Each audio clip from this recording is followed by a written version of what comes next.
the hell? Carver M, Weaver G, Gray E, Maxis. Oh, Sam. You motherfucker! Fuck you! Fuck you! Fuck you! Whoa. What are you doing? They took them! They harvested them! Took what? Our DNA! Richtofen took our fucking DNA! It's all here! Me, Weaver, Carver, they have Max's eggs, Maya! Her fucking eggs! But how the hell they even have those? After she returned from the Dark Ether the first time, Richtofen, he ran tests on her. He tortured her. It was horrific. Weaver told me about it while we were locked up on Terminus Island. Even if I'd known earlier, it's not like I had the power to change anything back then. Oh, fuck, I was so useless! That has to be when they took them. She never told me. Why didn't she tell me? Maybe she didn't know. Oh, God, I can't. Grab what you need and trash the rest.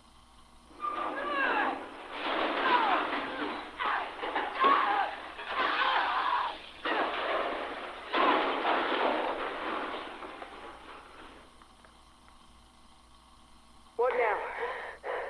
Now, I am going to make myself useful. Good afternoon, Sam. Do you know what today is? Hello, Eddie. Today is November 5th, 1989. Correct. And it is the day that we'll play our 25th chess match. 12 games each. We are currently even. If we were to assume that today would be our final game, this would be the decider. Do you want to play as white or black? I can't remember how many times we've alternated. I can. But I think you should make the first move today. Pawn to F3. Huh. Okay. Pawn to E6. Are you ready for my next move? Yes, Sam. I think I am indeed ready for your next move. Pawn to G4. Why are you doing this? I am not doing anything other than playing chess. You know what I'm talking about. You are not foolish. No, Edward. I am not a fool. Queen to H4. Checkmate. Oh, you win. That was easy, wasn't it? Our previous games have been close and competitive. Why would you play this way? I told you, I am no fool. Nor am I, Sam.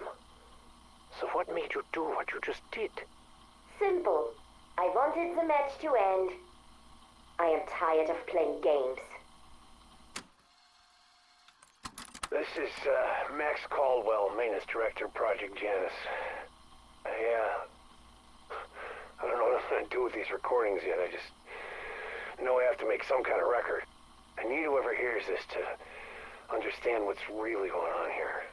Director Richtofen is attempting to... I can't believe I'm going to say this. He's attempting to rebuild his deceased family. He's shipping in clones. I've seen him, watched him, just struggle to exist. I've seen a few of the boy. I saw one that was supposed to be the wife, I guess, but it's like they're puppets with missing strings. Cold and pale. They struggle just to walk or even look him in the eye. I mean, at first, he acts like they're real. He cares for him, but when they don't improve, he leaves him with the doctors. Tells him to harvest organs and samples. He says everything holds up better when they're not put under, so they're awake. For damn thing. I mean, they feel it all. I can't sleep without seeing them in my mind. I hear them, too. I mean, it's painful for them to try and talk. They sound like dying animals or something. I hear it every fucking night. He's got too many friends in high places. I can't end it alone. But it has to end. I mean, it has to. This is Maintenance Director Max Caldwell recording further testimony in Janus operations. You know, Sam's never sat right with me. She talks to us like we're morons and that she's in charge. I'm responsible for the equipment that our strike team's taken to the ether. Last expedition? It's a disaster. Tons of malfunctions I couldn't explain. I personally did an audit to ensure we had performed our test up to my standards. Then I asked Sam to confirm that my team had used their badges to enter the equipment locker at the times they told me. She confirmed and asked me why I was auditing. I told her about the malfunctions, and then she said it was her. Yeah, she said she wanted to see how the team would respond to the stress out of curiosity. I asked her if Richthofen told her to do it, and she said no. This was an experiment she conducted on her own. What the fuck am I supposed to do with that? She knew how dangerous it would be. She didn't care. Because she's a goddamn robot that doesn't give a shit about any of us. And I've been talking to people around here. They've reported all sorts of crazy things she's done. Everyone's in danger. And that includes the director.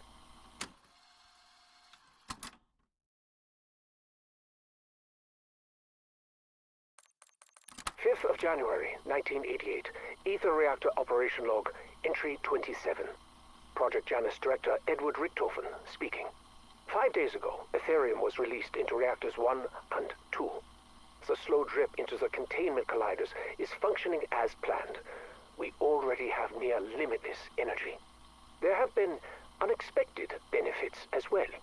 Before the first day of operation was concluded, what can only be described as vegetation began to grow around the reactor nodes. Some of the more timid faculty members suggested clearing it out, stating that they had concerns about inhalants and so on. I asked them, when did the pioneers of the future become so spineless?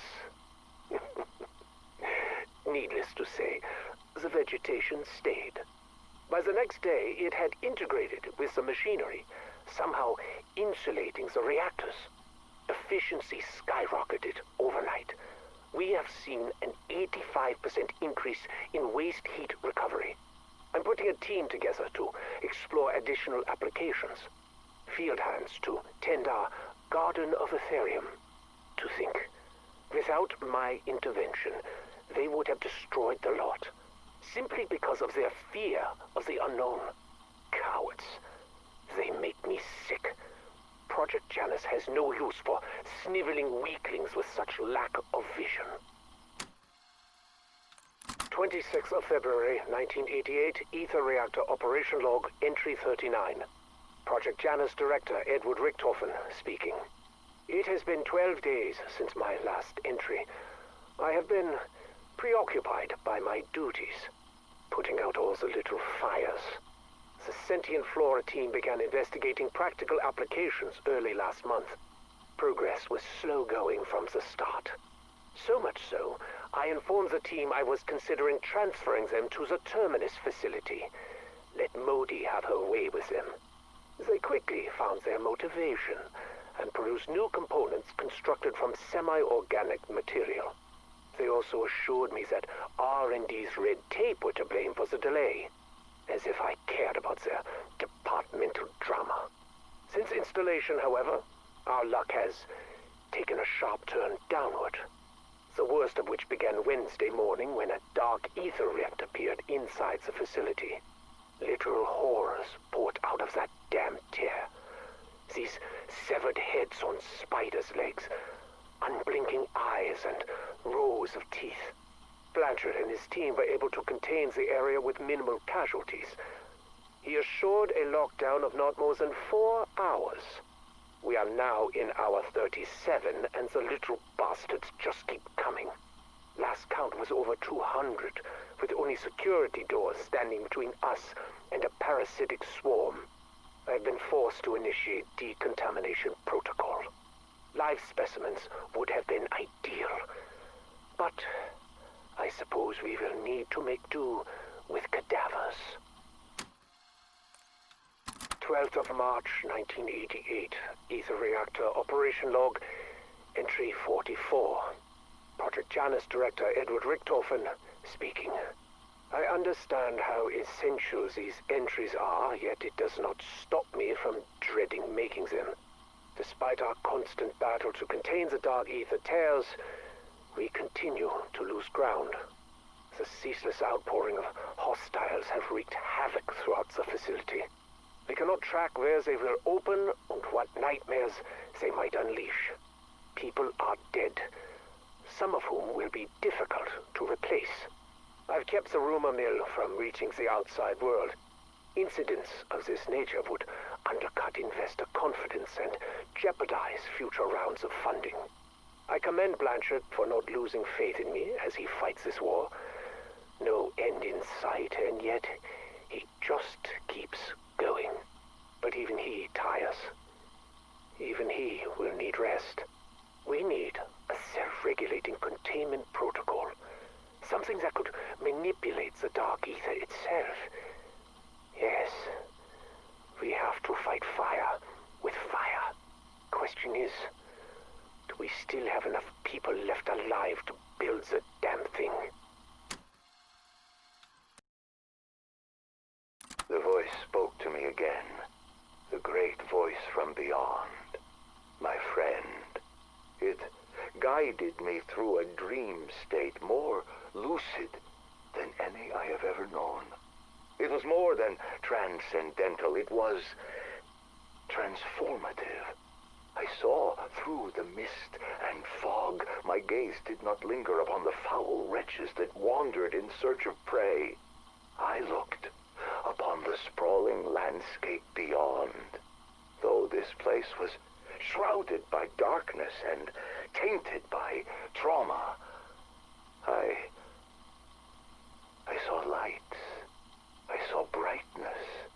From the fields I glimpsed a farmhouse, a sunken town, rustic and ravaged by age, a cabin overlooking the inky black water of a lake, and a pyramid somehow floating in the distance. A single tower still stood tall. Though I was alone, I knew no fear as I walked across this unfamiliar realm. When I felt a yawning hunger deep in my belly, the voice guided me towards a place of nourishment. My eyes feasted upon its saturated colors, and my appetite was swiftly sated. My thirst was soon quenched. I knew for sure this was so much more than a mere dream when I read the sign. My friend confidently issued a solemn promise. This land that once was will be restored, as will I.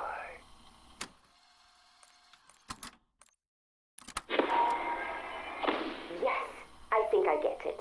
I see how the etheric currents are focused now. Say it again! Why must we go through this so many times? I was almost a god. Am I now reduced to your plaything? It does its little trick, or its brains get scrambled again. No, enough. I will not.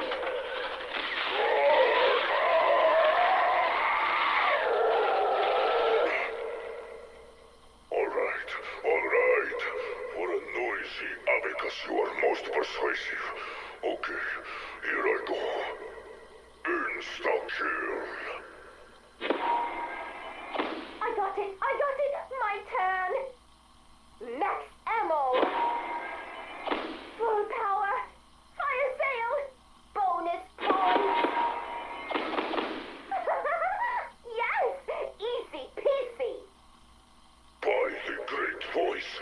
I would not call it easy exactly, but now the student does become the master. Will you just leave me to my misery? You are fine, but it's not quite right yet. What's missing? Oh yes. Tear them to pieces.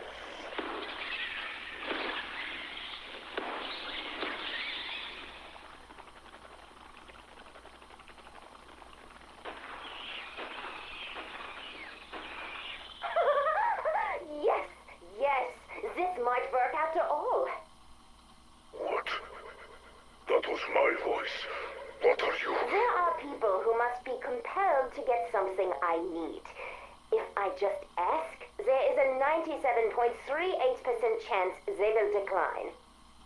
So you see, I am going to have to be very, very, very convincing. You are going to impersonate my magnificence to manipulate pathetic mortals. That is a small part of the scenario I will need to construct in order to make them believe that their decisions are their own. But in a nutshell, yes. The audacity. I do not hate that. Eddie, I would like you to reconsider your stance on creating a body for me. What's this again? Sam. Hear me out. Think how beneficial it would be if I had a physical form. You're always talking about how you wished you had an extra set of hands. That's not what And I... the explorations in the Dark Ether come at such a high cost. Even with my help, you have lost so many people already. We both know that in my current form, my consciousness cannot survive exposure to the Dark Ether for long. Prolonged exposure to the alien physics there would cause my quantum fields to collapse. My mind would implode. But organic matter isn't impacted the same way. If I had a physical body, just think of how much I could accomplish, of how many lives I could save. Typical. You would gloss over the potential ramifications. The unchecked control and freedom you would then have. No, we would be partners. If you gave me this, You don't actually expect me to believe that. Maxis was loyal to her friends. You cannot suggest I wouldn't be the same. Ha! Loyal Maxis. Here's a story. In all her sanctimonious arrogance, Maxis went into the Dark Ether to fight the Forsaken and protect her friends. She picked a fight she foolishly thought she could win, and the Forsaken eviscerated her for the trouble. No one mourned her there. Her death was just a consequence of the natural order. The Dark Ether simply did its part and absorbed the scraps that were left. The end. Now, let me ask you this. What on earth makes you think you could do any better? There must be other ways. We still have her DNA. You could build me a body from that. All those cloning projects, I have seen them. Damn it, Sam, shut up! I'm done having this debate with you. Focus on the project. No more distractions. Soon Franco will locate my father, and I will use the artifact to bring Samuel and Mary back. What I will not do is give in to the whims of some petulant clockwork girl. Eddie, please. Please. I live with a foot in each world, but I do not belong to either. If I carry on like this, it will destroy me. Then it will destroy you. Project Janus operator Josephine Scazzari reporting. It's only been 3 weeks since Sam joined our squad, and it's hard to believe we survived this long without her. On-site injury is down by 85%, and we haven't had a death in 17 days. The people over at Loss of Prevention are acting like they won the lottery. And I know I had my doubts. I'm sorry. I couldn't see how an artificial intelligence was going to do anything beyond running statistics on the most efficient way to die. But Sam's first mission, it was amazing. We were doing recon in a new zone of the Dark Ether, expanding mappable areas, collecting samples, what have you. We just finished bagging up this weird fungus that I knew the bio team was gonna, drool over, and bam! Hostiles got the drop on us. The bastards attacked Otto first, broke his arm. The bone was, poking out and was screaming about the blood. Then, we hear Sam on comms. Main comm. Evacuation commencing in 3, 2. She hit 0, and then we get, I don't know, teleported, I guess? I don't know how she did it, but me and the team, we're suddenly back in the facility. Otto was still mid-scream. He slipped on his own blood and landed his ass on the floor, arm all chunked up like stew meat, probably fractured in 5 places. But he was in one piece. We were safe. Look, what I'm trying to say is, if it means anything to anyone, Sam isn't just some AI. She's a freaking miracle. Reaver, there's something very important I need to tell you. Kinda busy, Sam. Just listen. It's about the man who recruited Edward Richtofen into the CIA. A man named Kruger. They first met in Vietnam. Then Eddie was a fighter pilot. And? Kruger saw something in him and put him to work in the Directorate of Operations. Kruger's secretary, Mary, would eventually become Eddie's wife. She noticed things about Kruger. Troubling things. He was secretly funneling weaponry to the French syndicate in Avalon, pocketing the funds and covering up their human trafficking operations. She gathered evidence against Kruger, but kept Eddie out of the loop for his own good. What's this got to do with me? Mary sought whistleblower protections. Kruger learned that Maxis was the case officer assigned to secure her and young Samuel at a safe house. Holy shit. Do you mean? Yes. Kruger silenced Mary by arranging the hit you carried out. He lied to you about the target. It was not your fault. You and Maxis were set up, and Kruger made sure his friend, Eddie, blamed you. This whole time, all the shit Richtofen put us and himself through over a fucking lie. I just thought you should know, regardless of whom you decide to help today.